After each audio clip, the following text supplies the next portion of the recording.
pinutol ko na mga kao kasi ano eh, mahaba na. Pag dito mga kao sa Maynila mga kao, pag masipag ka lang, hindi ka makabili ng ulam. Ngayon hindi ako nakabili mga kao ng ulam. Puro lang to ano. Diyan sa baba, kinuha ko.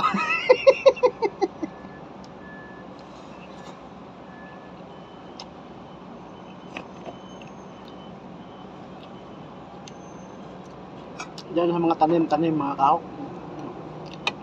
Ito bunga ng ukra ko to. Yan.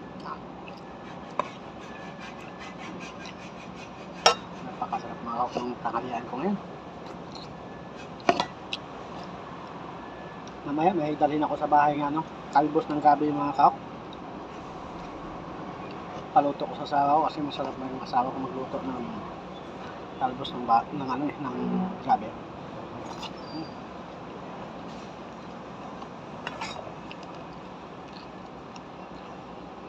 Ito pa mga kao.